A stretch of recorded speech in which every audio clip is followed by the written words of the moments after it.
Muy buenos días tengan todos ustedes. Me da mucho gusto recibir al maestro Abel Clemente Reyes, que en esta ocasión es el ponente de la sesión. También le damos las gracias a la maestra Rosa Laura Vergada, que sin el apoyo de ella, pues sería muy complicado llevar este seminario.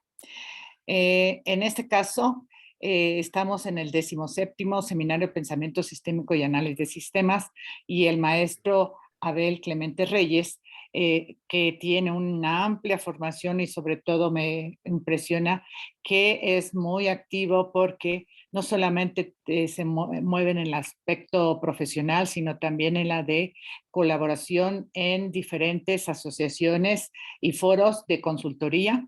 Y bueno, aparte la docencia, la parte profesional, bueno, me deja así muy impresionada su trabajo activo.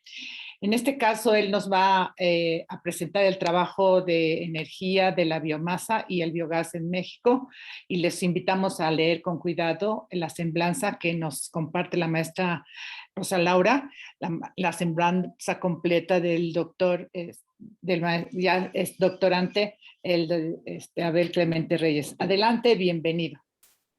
Pues muchas gracias a las organizadoras, muchas gracias doctora, muchas gracias maestra. Y pues bueno, sin quererlo ni programarlo, hoy es un día muy interesante para la energía, dado que hoy presenta el presidente López Obrador la reforma a lo que es la ley de la industria eléctrica. Y pues hoy va a ser un día de debates de energía, no lo teníamos así contemplado, pero como siempre, el Seminario de Pensamiento Sistémico muy al día y muy acorde a las necesidades del país. Y bueno, pues hoy es un día importante de reflexión y bueno, la idea en este caso, me permití presentarles un tema que va a causar polémica porque es una forma alternativa de energía eh, que incluso no nada más porque lo digamos en México, sino también en la Agencia Internacional de Energía y todo lo que son los órganos orientados al combate del cambio climático, pues hacen mención muy seria, muy importante de esta forma de energía. Y la idea de hoy es que hagamos un recorrido, no se preocupen, no van a ver imágenes feas de basura. Mucha gente lo que hace es precisamente el tema de darlo como la energía de la basura y pues yo qué le voy a ver a la basura. Y van a ver, esperemos que esta plática les resulte de interés. Entonces, pues vamos a abordar varios temas. Si podemos pasar a la siguiente, por favor. La siguiente diapositiva. ¿Qué es lo que vamos a abordar? Bueno, un poquito el antecedente de quiénes somos como Asociación Mexicana de Biomasa y Biogás, por qué estamos en esto. Vamos a abordar un poco algunos conceptos relacionados a la bioenergía para tener alguna reflexión interesante. Sobre todo hoy en día se está buscando mucho el tema, por ejemplo, de lo que es el hidrógeno verde y algunas otras fuentes renovables. Pues vamos a ver qué podemos aportar de ahí. También vamos a ver algunos aspectos relacionados a la gestión de residuos en México, cuáles son los esquemas que comúnmente se emplean en los municipios para el manejo de residuos y cómo se hace esto con relación a su aprovechamiento y sobre todo aprovechamiento energético. Y bueno, vamos a hacer algunas conclusiones al respecto. En este sentido, ¿cuál es la intención? Pues dar una panorámica global de lo que es la bioenergía y cómo la podemos aprovechar. La siguiente, por favor. Nosotros, dando un antecedente de muy breve de quiénes somos, quién es la Asociación Mexicana de Biomasa y Biogás, nosotros nos constituimos en el año 2006 como una organización no gubernamental, no tenemos fines de lucro, por eso podemos hablar y decir muchas cuestiones. Hemos asesorado a gobiernos a nivel federal, a nivel municipal, a nivel estatal, en algunas prácticas y algunas cuestiones tendientes a resolver una problemática muy importante que es la gestión de residuos, sobre todo los orgánicos. Y en ese sentido, muchos de los afiliados que estamos en la asociación, pues provenimos de los sectores formales de energía y por eso podemos opinar en cuanto a qué hacer y cómo hacerlo, incluso con la métrica de cómo manejarlo y con un fuerte enfoque ingenieril. Obviamente, si estamos en un seminario de análisis de sistemas, pues espero dejarles un buen sabor de boca con que todo lo que vamos a estar viendo tiene un fuerte sabor a ingeniería, a análisis, a sistemas y toda la correlación de lo que esto conlleve. La siguiente, por favor. En ese sentido, primeramente, digo, mi formación o de formación académica, yo fui muchos años profesor de matemáticas y bueno, también lo aprendí en el posgrado y tuve la oportunidad de colaborar así con gente como la doctora, como la maestra. Y pues siempre soy firme creyente de que para hablar de algo, pues primero lo definimos, ¿no? Y ya después vemos sus propiedades. Entonces, en ese sentido, muchas veces se ignora exactamente los términos, incluso se confunden. Y lo podemos ver, por ejemplo, en este caso, en las definiciones. Lo primero es, ¿qué es la biomasa? La biomasa, en esencia, es un material de origen biológico que puede provenir de cultivos orgánicos, de desechos, de subproductos agrícolas, de subproductos forestales, estiércoles, biomasa microbiana o incluso lo que es en un momento dado los residuos urbanos. Pues aquí pueden ver en el extremo derecho superior pues diferentes fotografías de la basura. No lo van a creer, pero muchas veces yo he visitado muchos países visitando su basura, ¿no? Y en ese sentido, la bioenergía es tan flexible como la vida y es tan camaleónica como la energía. Entonces, por eso es importante el darle un enfoque sistémico, porque si no nos podemos perder muy fácilmente. En este caso, en la parte inferior izquierda, vemos, por ejemplo, el tema de biocombustibles. Estas dos definiciones que aparecen allí provienen directamente de diferentes leyes. Y estamos hablando de que en principio la bioenergía tiene como principal característica la obtención de energía a través de alguna forma de biomasa. Por eso necesitamos definirla. Y esto puede ser por combustión, puede ser en un momento por elementos gaseosos, por elementos líquidos y cómo se aprovechan. Pero empezando a entender qué son los biocombustibles, podemos apreciar en el extremo inferior izquierdo, como les decía, cómo los entendemos, cómo los definimos y en esencia son los combustibles producidos a partir de alguna forma de biomasa, como puede ser la leña, el carbón, el bioetanol, el biodiesel, el biogás, incluso el biohidrógeno. Mucho se ha comentado en este sentido de que pues muchas gentes tienen la idea de que hay la basura y nada más la quemo y nada más la junto y se la lleva el camión. Como ustedes pueden apreciar allí, por ejemplo, en algunos países de Europa, incluso en Latinoamérica, en el extremo inferior izquierdo, pues hay mucha gente, hay muchas ciudades que utilizan para su transporte público los camiones, los autobuses movidos con biogás. Entonces, en ese sentido, es una forma económica, es una forma de atender también un problema de residuos. Y no nada más los camiones, ustedes pueden ver dos trenes, esos están respectivamente el extremo inferior izquierdo en Suecia y el extremo superior derecho de esa misma fotografía junto al camión de basura, perdón, de transporte, uno que está en Dinamarca. En este sentido, la idea es de que el biogás puede aportar a la movilidad de las personas o a la movilidad de lo que es la carga. Incluso no nada más en eso, sino en ese sentido, por ejemplo, podemos ver ahí una gente llenando su vehículo con gas, estamos hablando de biogás, gas natural vehicular, o incluso esta foto de un camioncito que tiene ahí unas cajas amarillas, se ve extraño, pero en ese sentido es lo que le llaman un gaseoducto virtual. ¿Cuál es la diferencia de esta forma de energía? Bueno, que podemos generar biogás a través de lo que es procesos de digestión anaerobia en un sitio y transportarlo físicamente a otro donde lo vamos a aprovechar con algún fin, sea en un momento dado para cuestiones de generación de electricidad u otros propósitos. Lo interesante es que ese camión, en un momento dado, y todos los demás vehículos que estoy mencionando, a diferencia del uso de combustibles fósiles, en este caso los rendimientos en kilometraje rayan los 1000 kilómetros y el costo que obtienen los usuarios a partir de conseguir esto, estamos hablando que es un 30 o un 50% más barato que la gasolina o el diésel. Entonces es un tema también de economías y es un tema interesante. Sin embargo, si pasamos al lado derecho, ¿cuáles son los bioenergéticos ¿Y qué es lo que utilizamos? Bueno, pues en esencia estamos hablando de que son combustibles que se obtienen a partir de la biomasa de diferentes sectores, como puede ser el agrícola, el pecuario, en uno todo la parte de residuos de la pesca, los residuos comerciales e industriales, y usualmente, dependiendo del volumen, se puede aplicar desde cuestiones muy pequeñitas para cocción, por ejemplo, en China, India y en algunos lugares de Latinoamérica, hay pequeñas plantas de biodigestión que lo que les permiten a la gente es tratar sus residuos, pero tener gas para cocinar.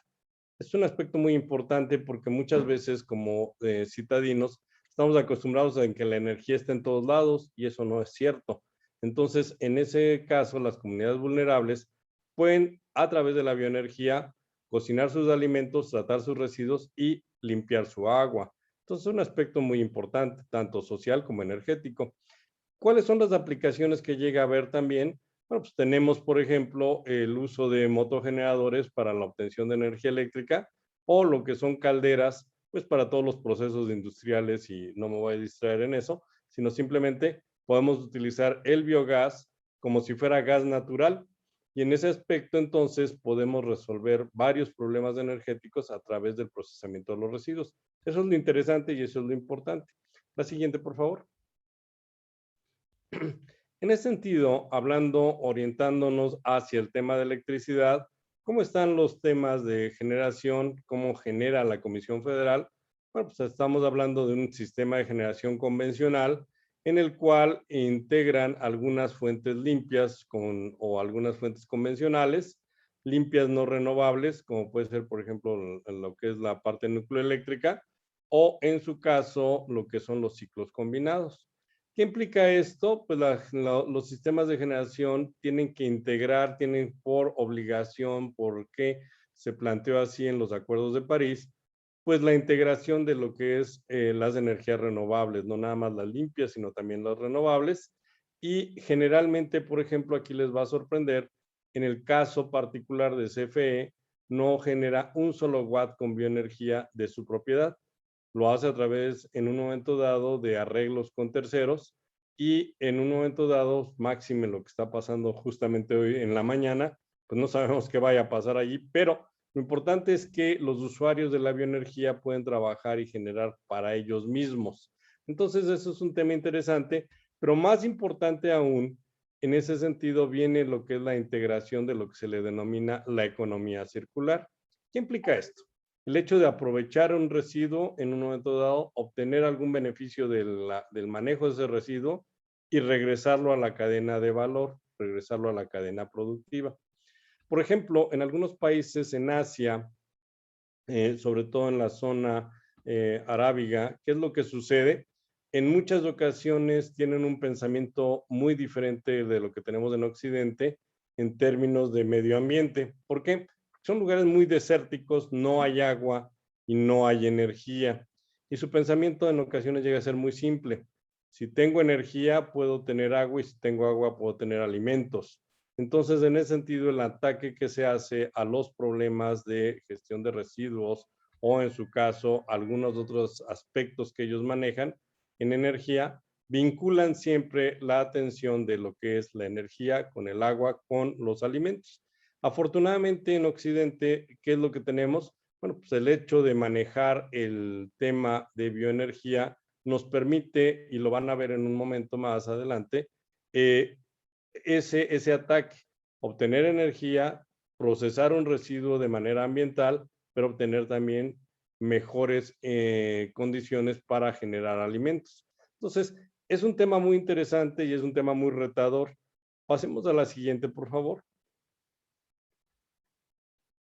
En ese sentido, que esto es parte de lo que les comentaba, la Comisión Federal de Electricidad lo que tiene reportado en un documento que le llaman PRODECEN, que es el Programa de Desarrollo del Sector Eléctrico Nacional, y aquí aclaremos, sobre todo por lo que está pasando hoy en la mañana, este PRODECEN 2021-2024 corresponde a la administración actual, corresponde a la 4T, eso existe todavía y prevalecerá todavía pese a las circunstancias que sucedan en el sector eléctrico.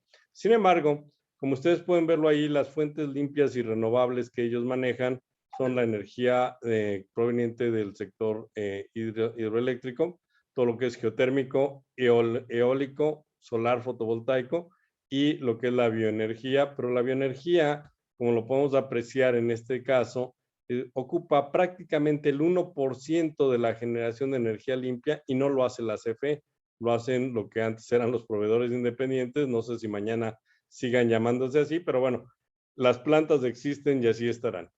En ese sentido, la gráfica que mostramos a la derecha, lo que les permite ver es la gran diferencia que se tiene en un momento dado entre lo que es, por ejemplo, la parte hidroeléctrica, que es la que tradicionalmente aportaba la mayor cantidad de generación eléctrica, actualmente no lo hace. Actualmente estamos hablando que la hidroeléctrica cubre cerca del 20% de la generación. La solar y la fotovoltaica tienden a crecer, sí, van a seguir creciendo, pero también tienen sus problemas asociados. Pero donde están los nichos de oportunidad los vemos o los ve la Comisión Federal en dos grandes formas de energía. Uno, la parte geotérmica y dos, la parte de bioenergía. ¿Qué implica esto? La geotermia puede crecer en diferentes lados. México en ese sentido tiene un potencial muy importante de geotermia, casi tan importante como lo que puede ser solar o eólico. Y bioenergía, pues prácticamente la gente no lo tomaba muy en cuenta, como se dice vulgarmente, no lo pelaban. ¿Por qué? Ah, pues que es basura, ¿no? Y eso fuchi, ¿no? Entonces, ¿qué es lo que sucede? La bioenergía tiene un potencial muy interesante de resolver varios problemas a nivel nacional en energía y a nivel nacional en sociedad. Vamos a ver la siguiente, por favor. En ese sentido, para empezar, como vuelvo a decir, la formación matemática me lleva a eso, pues definamos qué vamos a manejar, ¿no? Entonces, en ese contexto, las formas de residuos que reconoce y define la Semarnat con base en, obviamente, acuerdos internacionales, estamos hablando de que tenemos lo que se le llaman los residuos sólidos urbanos, los residuos de manejo especial, los residuos peligrosos y de manejo especial, los residuos del sector hidrocarburos y los residuos del sector minería. Nótese que esta definición nunca maneja la palabra basura. ¿Por qué? Porque la basura es un concepto psicológico, lo que es los residuos es un concepto físico. Y en ese sentido, ¿qué es lo que sucede? Justamente en la terminología de lo que son los residuos sólidos urbanos, su área de competencia, las autoridades que se involucran en esto, son de índole municipal. De hecho, es su atributo constitucional de los municipios. Ellos son los dueños de los residuos y ellos tienen que ver de cómo procesarlos. En cuanto a lo que son residuos de manejo especial, y eso incluye, pues, por ejemplo, los residuos de los servicios de salud, y no me refiero a los residuos, por ejemplo, de órganos o de fluidos, no, a las cajas, a todo lo que implica el manejo de los depósitos de medicinas, eso sí es un residuo de manejo especial. Todo lo que son los residuos de agropecuarios, los de transporte, todo lo que es los residuos del tratamiento de agua, los residuos tecnológicos, las baterías y las llantas, todo eso son residuos de manejo especial de competencia estatal. Quiero aquí detenerme un momento porque usualmente todo el mundo habla y si yo les invito a pensar en energías renovables, pues todo el mundo se imagina de inmediato un panel solar o un molino de viento y esa es la energía renovable. ¿Qué es lo que sucede ahí? Pues nadie considera muchas veces lo que es su ciclo de vida y aquí lo patético, y lo he comentado en los últimos foros, en las 2 últimas semanas que he tenido oportunidad de que me inviten, al término de su ciclo de vida, muchas veces esos residuos tecnológicos terminan en el relleno sanitario. Por increíble que parezca, no se aprovecha o no se venía aprovechando el reciclaje, aunque ya es en México una obligación de ley, porque ya está en la Ley General de Gestión y Protección de Residuos, el hecho de lo que es la economía circular, pues esto se publicó apenas hasta este año. Entonces, es una reflexión interesante porque sobre todo los especialistas que diseñan plantas o que manejan tecnologías deben de conocer qué es lo que va a pasar cuando los equipos, cuando los sistemas se tengan que desmantelar. Pero bueno, continuando con los otros rubros que son ya de competencia federal, pues todos los residuos, por ejemplo, los residuos de COVID, todos los residuos hospitalarios, pues esos incluso no se les obtiene ningún beneficio más que la incineración y el, digamos, beneficio energético, pero el principal beneficio es no estar portando enfermedades, no estarlos difuminando. Y en el caso de los hidrocarburos, bueno, pues son residuos realmente muy peligrosos que se tienen que manejar, igual que los de minería, de una manera muy sofisticada. Sin entrar mucho en materia, no vamos a perdernos ahí en la parte de bioenergía, aunque se podría. ¿En qué nos vamos a centrar? Justamente en los residuos sólidos urbanos y en los de manejo especial, principalmente lo que sea agropecuario o lo que son las plantas de sanitización. Con eso tenemos de momento para entretenernos. Si pasamos a la siguiente, por favor.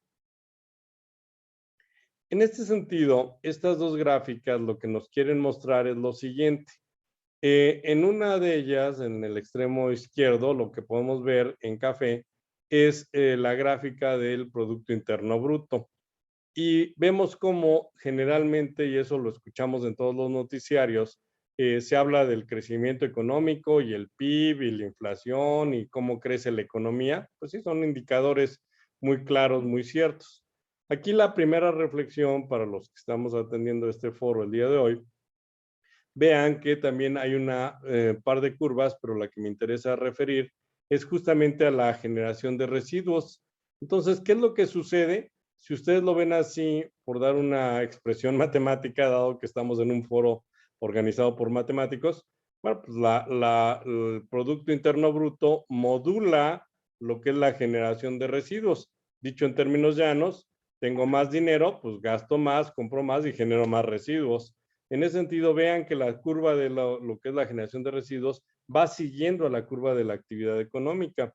Por otro lado, en el extremo derecho, lo que podemos ver no nada más se centra en eso, igual se vuelve a mencionar el Producto Interno Bruto y ahí tienen la curva del Producto Interno Bruto, pero vean las consecuencias. Entre más actividad económica, incrementa lo que es la descarga de aguas residuales, obviamente se generan los residuos, que ya lo acabamos de comentar, pero algo triste y lamentable, muchas veces la gente cuando empieza a tener dinero compra terrenos, compra casas y demás, y muchas veces eso incide en todo lo que es la deforestación o el ataque de las selvas.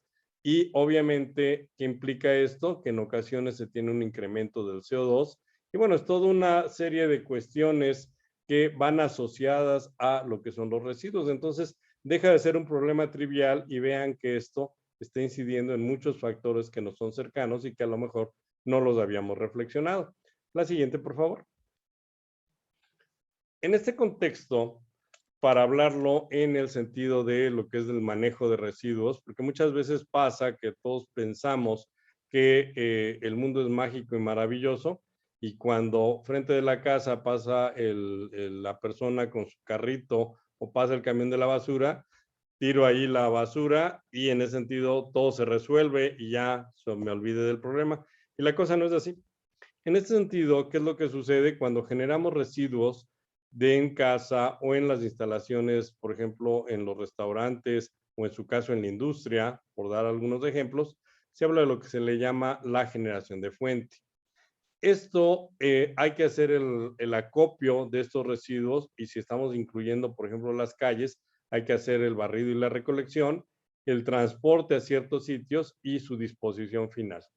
En México, las fotografías que están abajo, hay diferentes tipos de sitios de disposición final, que vamos desde los sitios no controlados, y ahí pueden ver, por ejemplo, la foto del sopilote, y es frecuente, si ustedes han viajado por carro en el interior del país, donde es el tiradero de basura, pues donde ven los sopilotes cuando los hay. Me tocó ver el año pasado un caso en el cual estaba tan fuerte la contaminación que hasta los sopilotes se habían extinto. Entonces, no es un problema menor. Tenemos también que es frecuente escuchar en ocasiones que los rellenos sanitarios se incendian, y si es cierto, por un mal manejo. Pero de ahí tenemos formas más sofisticadas a lo que son los rellenos sanitarios o en su caso diferentes tipos de plantas que en un momento voy a comentar. Pero vean todo el esquema que está a nuestro alrededor y está a la distancia justamente de la puerta de sus casas donde empieza el problema o está en sus cocinas donde se generan muchas veces los residuos o está en su casa donde se generan pues toda la basura inorgánica y el hecho de pedir la separación implica muchas veces resolver todas estas cadenas tanto energéticas como sociales. Pasemos a la siguiente, por favor. En ese sentido, para darnos una idea en la numerología, podemos ver que en 2017, pese a que es un país muy grande, México, pues solo había 82 sitios en 79 municipios de 28 estados que prácticamente correspondían a un relleno sanitario.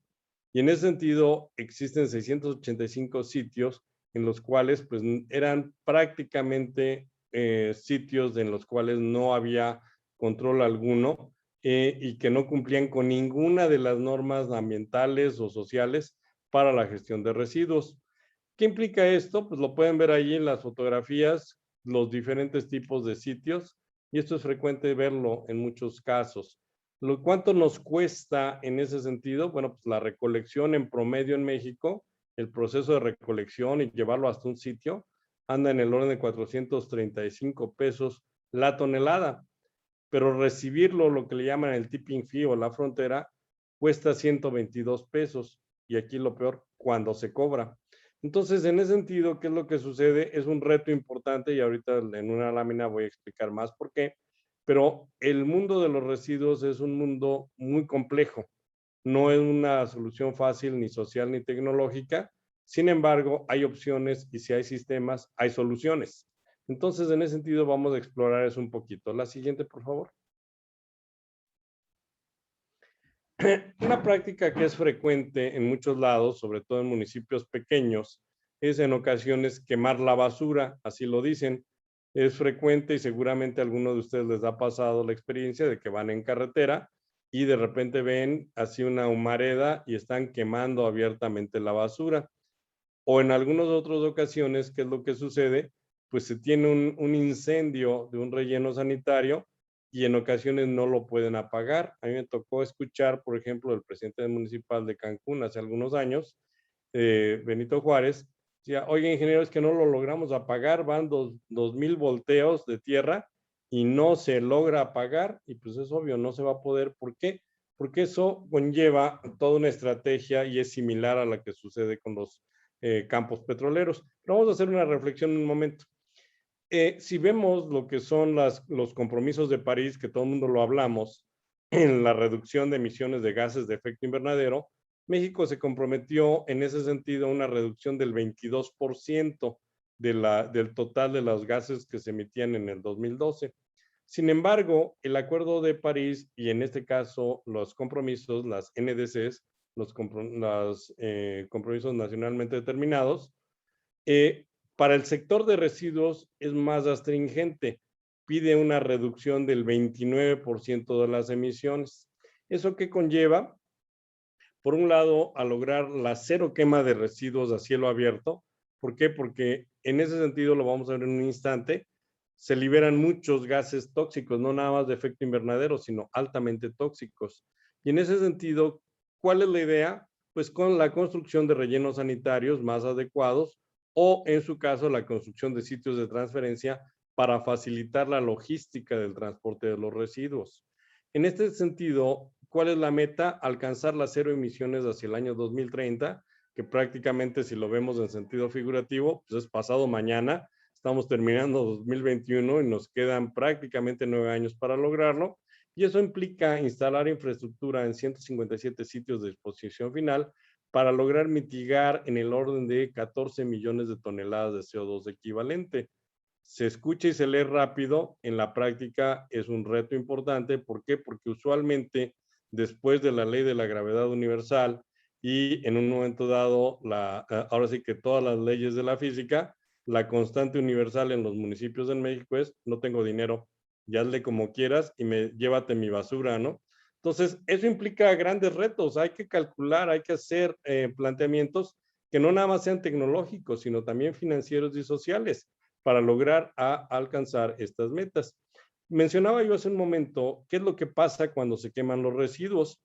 En este caso, un reporte de 2016 manifiesta que se emitieron en ese año a la atmósfera 2.4 millones de toneladas de CO2, pero además de otros compuestos como pueden ser metano, carbono negro, todo lo que es el material particulado, lo que son hidrocarburos aromáticos policíclicos, CO2, SOx, NOx y diferentes otros compuestos. Para darnos una idea, creo que todos, por desgracia, hemos vivido lo que es el efecto del COVID.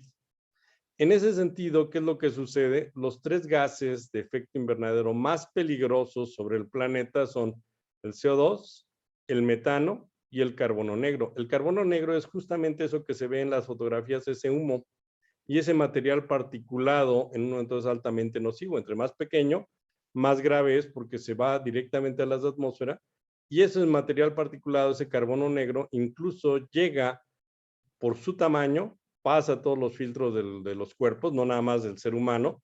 Las plantas y los animales sufren igual.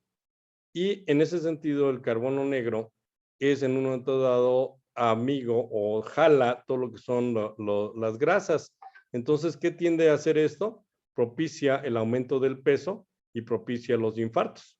Entonces, en ese sentido, asociado también al COVID, se ha demostrado que en este sentido las gentes que han resultado más afectadas han estado viviendo o expuestos a respirar aire de mala calidad y si ha habido presencia muy fuerte de material particulado, las PMs o en su caso carbono negro o metano, los efectos son letales.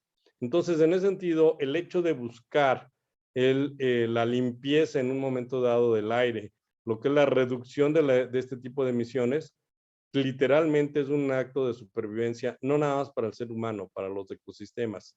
¿Y qué incide esto? El uso de lo que son fuentes de energía como la bioenergía, que permiten captar, canalizar y evitar que esto llegue a la atmósfera. La siguiente, por favor. En ese sentido, nada más para entender un concepto que ya había yo mencionado hace un instante, la economía circular.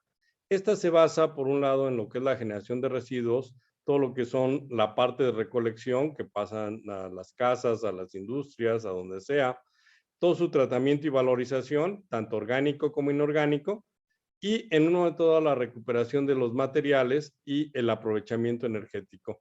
Actualmente la ley que regula todo lo que son los residuos prevé y ya es un acto de ley el hecho de la generación de energía a través de los residuos. Y eso en un momento dado, ¿a qué nos lleva? Pues al transporte diferenciado y a la obtención de nuevos productos que se obtienen a partir de lo que es en un momento dado lo que se está captando. Incluso, como lo vamos a ver en un instante, el hecho de el trabajar con la materia orgánica, procesarla, obtener energía y después de ahí obtener fertilizantes de agua, se considera como una aplicación de la economía circular. Entonces, en ese sentido, es un concepto interesante que vamos a explorar. La siguiente, por favor.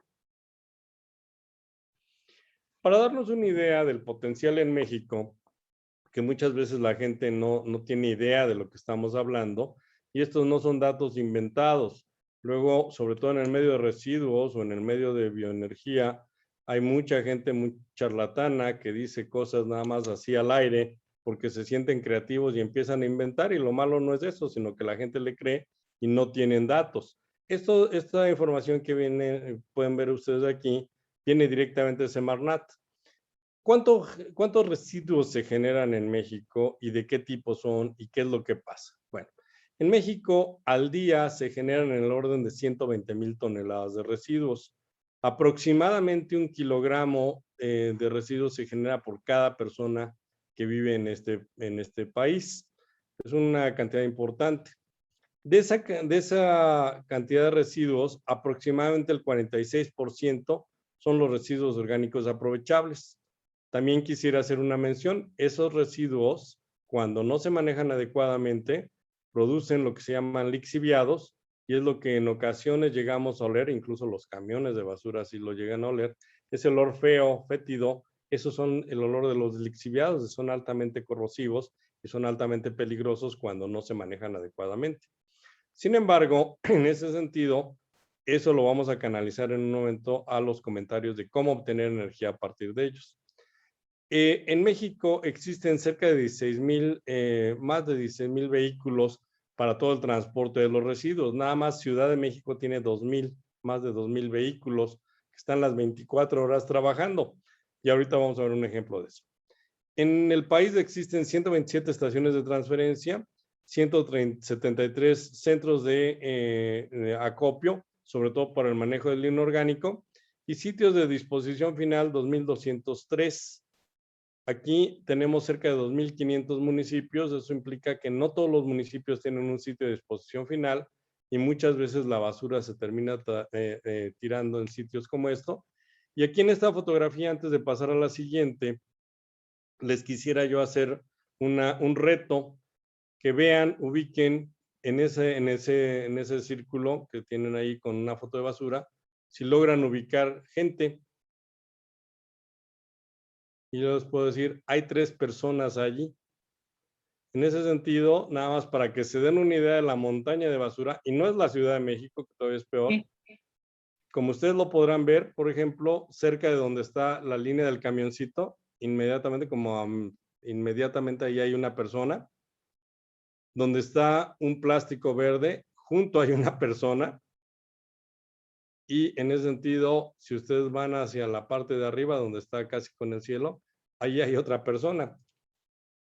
Eso, cuando ustedes no conocen el tema de residuos, es muy impactante, y cuando están allí, las condiciones de pobreza o las condiciones sanitarias son francamente impresionantes. ¿Qué implica esto? El hecho de que la gente debería estar en un momento dado manejando esto de una manera más adecuada. Esto conlleva muchos problemas sociales, no es el objetivo de la plática de hoy, sino simplemente lo quise hacer como una reflexión. Esta no es que sea una foto padre, sino que es una foto de reflexión del tamaño del problema que estamos enfrentando. Pasemos a la siguiente, por favor. En México, como lo pueden ver ustedes en este mapa, pueden ubicar por un lado en el extremo izquierdo cuáles son las zonas que generan la mayor cantidad de residuos, y vean que la principal es la zona centro, que va desde Veracruz hasta lo que es Jalisco, en uno todo Guerrero, Michoacán, y pasa prácticamente por toda la zona de mayor actividad económica del país. Hacia el norte, que también se ve con otro color, ¿qué es lo que vamos a tener? Pues toda la zona de la frontera y todo lo que es la zona de las maquilas, que son los principales generadores de residuos. En el lado derecho, el mapa del lado derecho, si a alguien le interesa, ahí pueden ubicar y conocer pues cuáles son los estados más generadores de residuos. Y sobra decir, pues seguramente ustedes identificarán en esto que voy a mencionar, pues tenemos Ciudad de México, Estado de México, lo que es Jalisco y Nuevo León y Veracruz, que son los principales estados que aportan al PIB y que mayor actividad económica tienen. Entonces, hay una correlación muy cercana entre la generación de residuos, lo que es en un momento dado la actividad económica y por consecuencia la demanda de energía. Vamos a ver cómo podemos atacarlo. La siguiente, por favor. En ese sentido, nosotros estamos haciendo una aproximación para los cálculos que vienen a continuación a través de lo que se le denomina las plantas de biogás. ¿Qué es lo que hacen estas plantas? Reciben material orgánico, lo procesan de diferentes formas y solamente generan dos subproductos válidos. Lo que es en un momento a partir de la biomasa, el biogás, y lo que es un digestato, o también le llaman biol, que es un licor que queda del procesamiento. Esas son las 2 únicas cosas que producen las plantas de biogás, independientemente de su tipo, independientemente de todo. Muchas veces pasa en México que hay mucha gente que se presenta o se ostenta como un experto en biodigestores, y una cosa es un biodigestor y otra cosa es una planta de biogás. Es como si estamos hablando de carros, para dar un símil, tengo el experto en el motor o en el experto en el vehículo, ¿no? Entonces, son mundos diferentes y aquí implica mucho profesionalismo y un ataque muy serio. Vamos a ver qué es lo que hacen las plantas de biogás, para qué nos pueden servir. La siguiente, por favor. En ese sentido, en México, las plantas de tratamiento de biogás o tratamiento de biomasa se distinguen y se identifican principalmente en 4 sectores: lo que es tratamiento de agua, el sector agropecuario, el sector de residuos municipales y el sector industrial y alimentario. En ese sentido, ¿qué es lo que implica aquí? Pues, por ejemplo, en aplicaciones industriales tenemos el ramo del papel, los ingenios, toda la producción de alimentos, toda la producción licorera, todos los productos orgánicos, todo lo que son los rastros. Esas son aplicaciones industriales. Es un tipo de tecnología, es un tipo de ataque. El sector agropecuario, pues todo lo que son las granjas lecheras, las granjas de ganado bovino, porcino, aviar, que son los más representativos en México. El sector de los residuos, que implica todo lo que son la gestión de residuos en rellenos sanitarios o el tratamiento de agua residual, o en su caso, pues todo lo que esto implica en un momento dado de aplicaciones municipales.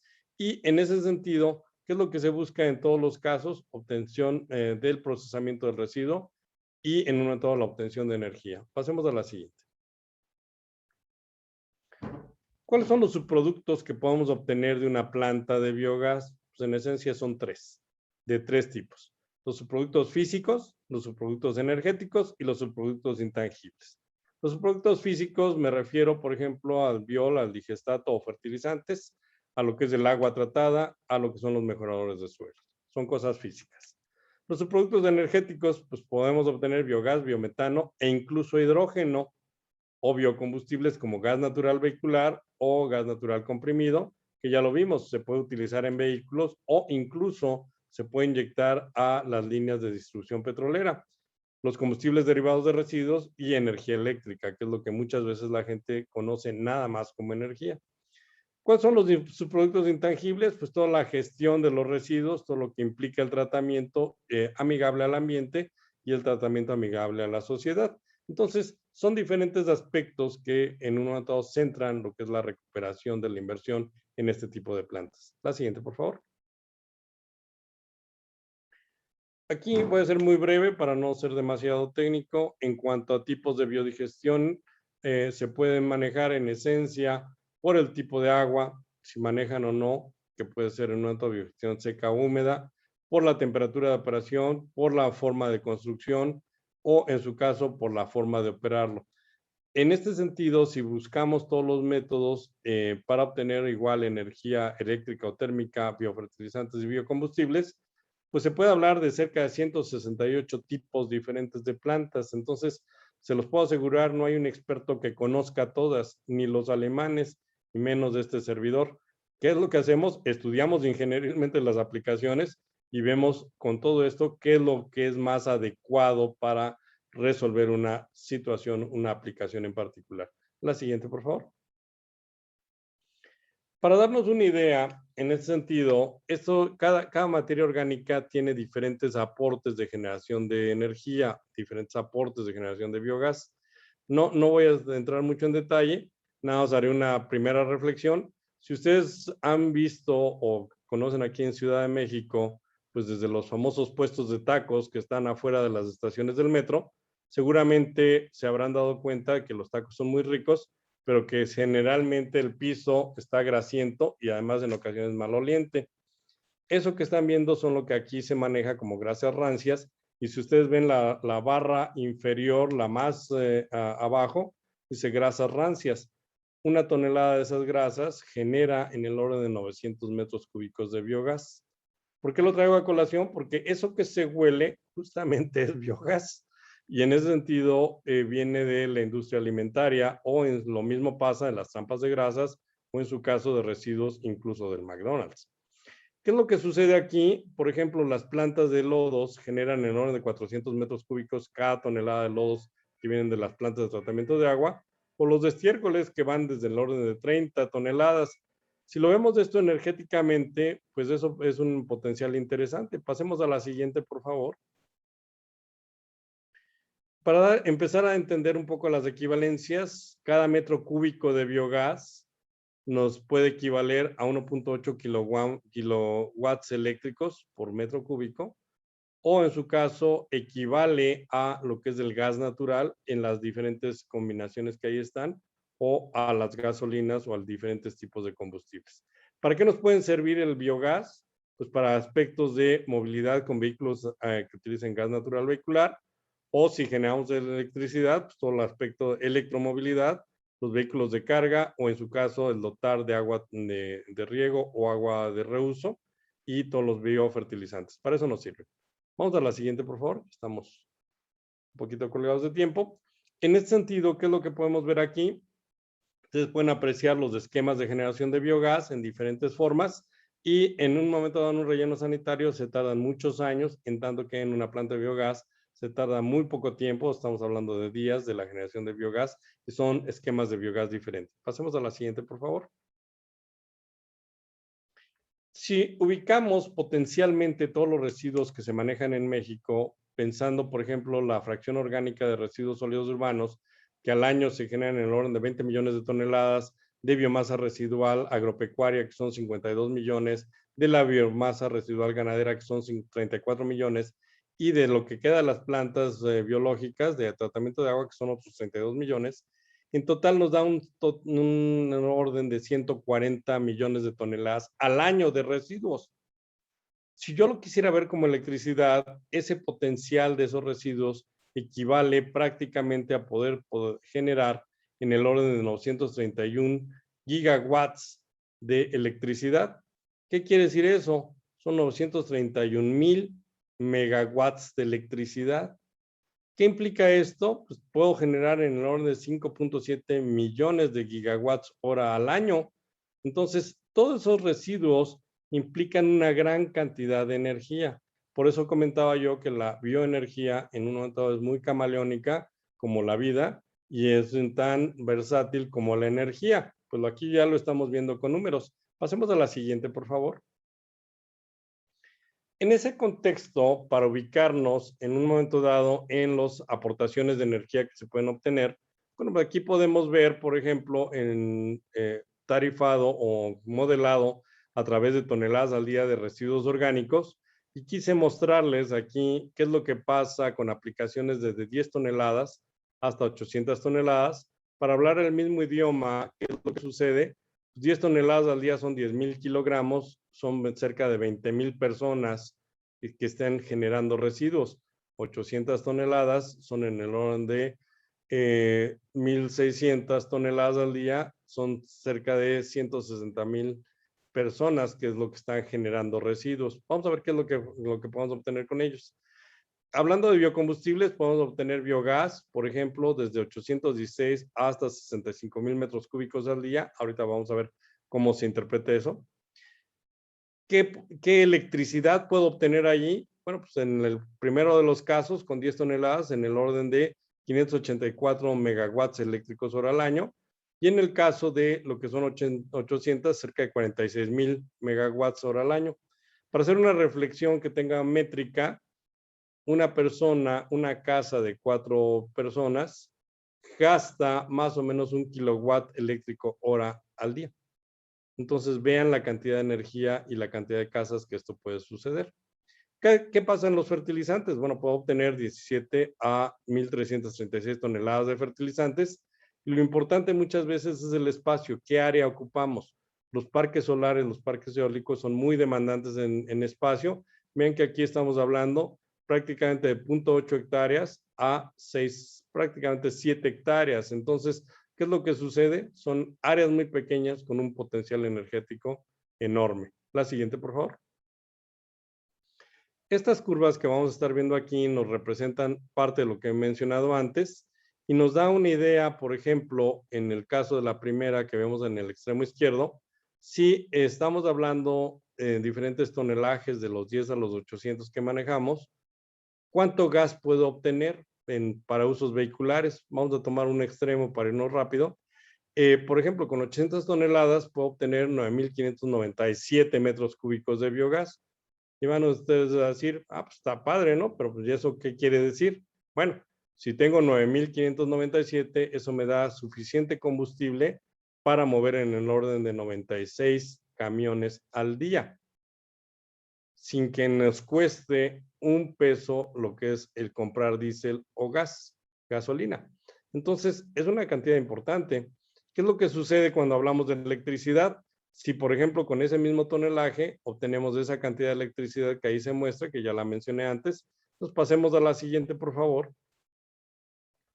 Aquí pueden ver, por ejemplo, el tema de la producción de mejoradores de suelo.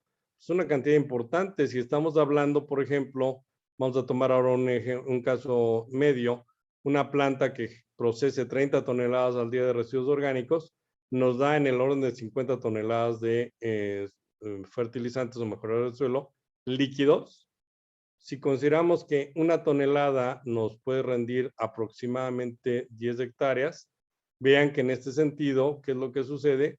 50 toneladas, perdón, 30 toneladas o esas 50 de fertilizantes pueden tener una cobertura de 500 hectáreas y eso incide directamente en la producción del campo. Por otro lado, en ese sentido ya mencioné lo que es la parte de las estimaciones del área. Pasemos a la siguiente, por favor. Dos estimaciones que son interesantes. Si ustedes se fijan aquí con ese mismo tonelaje, ¿qué es lo que tenemos? Por ejemplo, en 800 toneladas evitamos que se vayan a la atmósfera 236.880 toneladas de gases de efecto invernadero que redundan en la calidad del medio ambiente local. Y algo importante que no muchas fuentes de energía renovable aportan es la recuperación del agua tratada. Ese digestato, cuando se procesa adecuadamente, puede quedar incluso transparente y cristalino y se puede utilizar para riego. Por ejemplo, el estado de Nuevo León, cerca del 70% de su agua que manejan o que producen como estado se va a usos agrícolas. Entonces, la recuperación del agua es importante y las aplicaciones de energía con recuperación de agua son tremendamente importantes. Aquí vemos, por ejemplo, si estamos manejando en el orden de 200 toneladas al día de recuperación de residuos orgánicos, podemos nosotros procesar y recuperar 182 toneladas de agua, agua tratada. En muchos municipios, en muchos estados, en muchas alcaldías que no hay suficiente agua, esto es un recurso importante y que además ayuda a disminuir lo que es la huella hídrica y en ese sentido es en beneficio social. La siguiente, por favor. ¿Qué es lo que sucede aquí? Si vamos viendo el horizonte del tiempo, bueno, lo que estima o lo que se estima el crecimiento de la electricidad generada a través de bioenergía en la Comisión Federal hacia el horizonte de 2050, se estima que puede llegar a 480 megawatts. Ok, perfecto. Pero ahora vamos a verlo desde la perspectiva de residuos.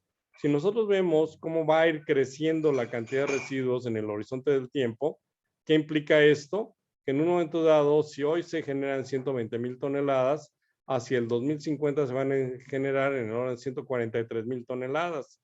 ¿Y eso qué implica? Es un gran reto de gestión, pero por ejemplo, ¿qué electricidad podemos obtener de allí? En el orden de 440 megawatts mínimamente, y eso multiplicado por 24 y por 365 es una gran cantidad de energía eléctrica asociada a lo que es la generación de residuos. La siguiente, por favor. Normalmente el 60% de los municipios en México son municipios chicos y en ese sentido, ¿qué implica? Son municipios en el orden de 10,000 a 40,000, 50,000 habitantes. Si tomamos un caso típico promedio y lo medimos por la generación de residuos en el orden de 25 a 35 toneladas, prácticamente el 60% de los municipios caen en estas tablas y nos hace ver en un momento cuánta energía podemos obtener a través de esa cantidad de residuos.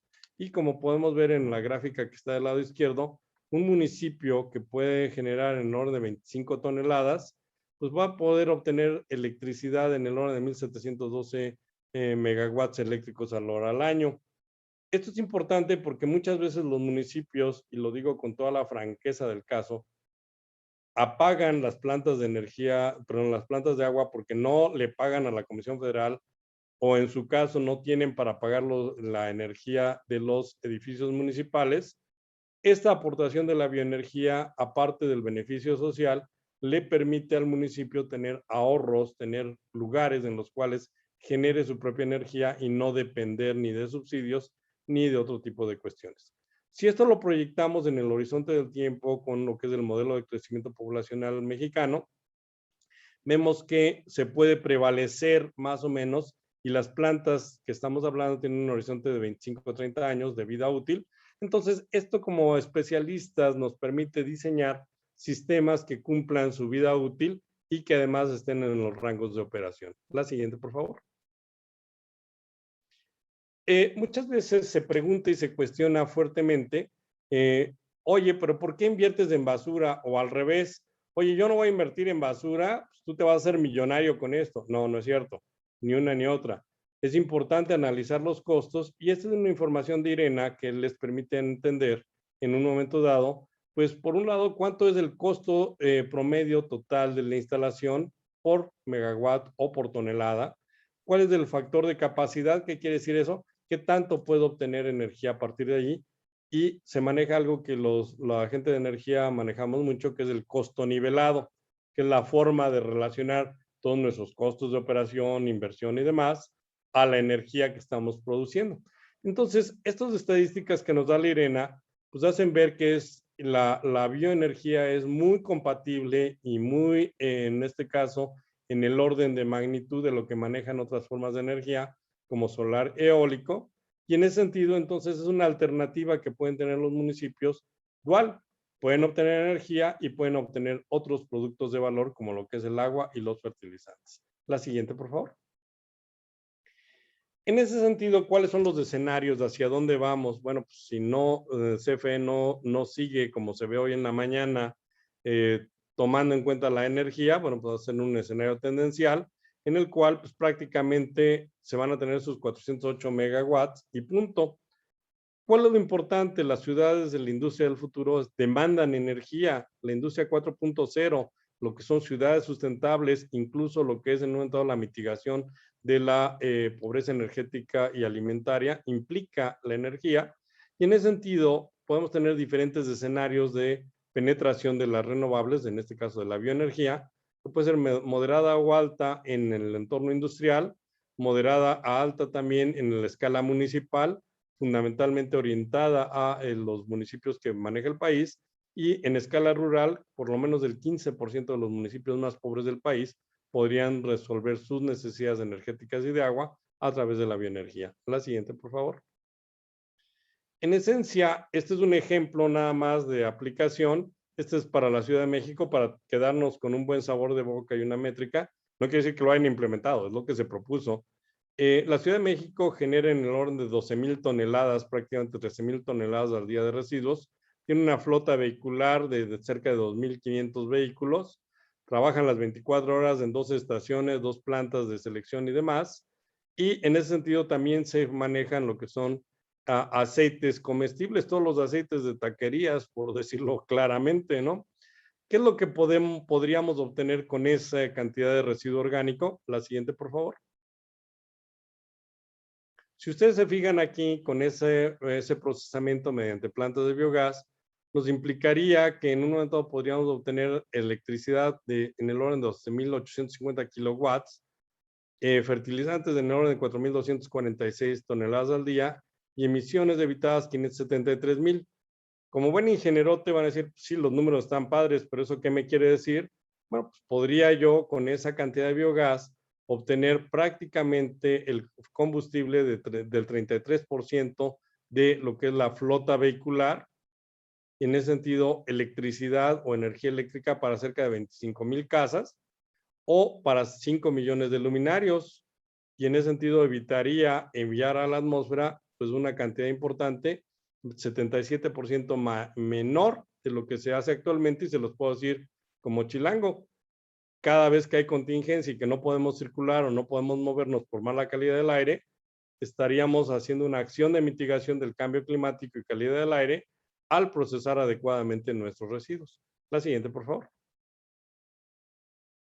En esencia y en conclusiones, como lo pueden ver ustedes, ¿qué es lo que sucede? La bioenergía es una alternativa viable, es una tecnología madura, es una tecnología de una energía limpia que tiene muchas aportaciones, no nada más de generación de electricidad, sino es una forma en la cual, aprovechada adecuadamente, nos permite enriquecer el sistema, darle valor agregado, y como dice por ahí, hay una fuente en don Alberto Einstein, una fuerza motriz más poderosa que el vapor, la electricidad y la energía atómica, que es la voluntad.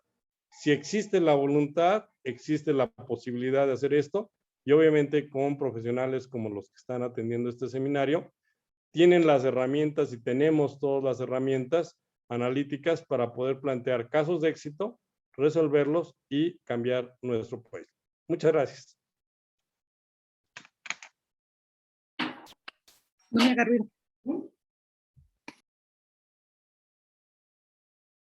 La siguiente, si gustan, pero ya, muchas gracias.